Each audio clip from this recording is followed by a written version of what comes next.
আসসালামু আলাইকুম everyone, this is Sheikh শরণ and welcome back to my channel. আজকের এই ভিডিওতে আমি আপনাদের সঙ্গে শেয়ার করছি ঝাল সেমাইয়ের রেসিপি।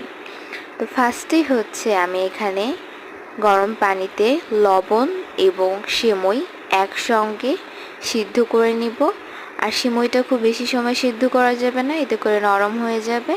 আর সিদ্ধ করার সময় অবশ্যই একটু লবণ দিয়ে নিতে হবে। দেন হচ্ছে পানি ঝরিয়ে কিছুটা ঠান্ডা পানি দিয়ে ধুয়ে রাখবো। এরপর একটা কড়াইতে আমি তেল গরম করে নিব এবং দিয়ে দিব রসুন কুচি, পেঁয়াজ কুচি, মরিচ কুচি। এগুলোকে একটু সময় নিয়ে ভেজে নিতে হবে। একটু ভাজা ভাজা হয়ে আসলে এর মধ্যে দিয়ে দিব লবণ এবং হলুদের গুঁড়ো। লবণটা একটু বুঝে দিতে হবে, যেহেতু সিমুই সিদ্ধ করার সময় লবণ দিয়েছিলাম, এই জন্য এখন একটু পরিমাণ অনুযায়ী দিতে হবে। এগুলোকে একটু ভাজা ভাজা করে নিয়ে দিয়ে দেবো একটা ডিম। ডিমটাকে একদম কুচু কুচু করে ভেজে নিতে হবে।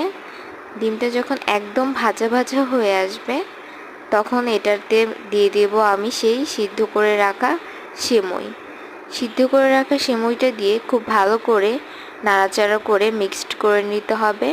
আর নাড়াচাড়া করার সময় সেমইগুলো সবসময় নিচের দিক থেকে উপরের দিকে দিতে হবে, খুব বেশি জোরে নাড়া যাবে না, এতে করে কিন্তু সেমইগুলো একদম ভেঙে যাবে আর খাবারটা দেখতেও ভালো লাগবে না, একদম অন্য টাইপের হয়ে যাবে, পচা লাগবে তখন।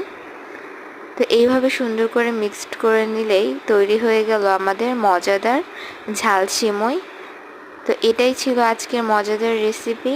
ভিডিওটি ভালো লাগলে ভিডিওতে অবশ্যই লাইক করবেন। আজকের মতো বিদায় নিচ্ছি।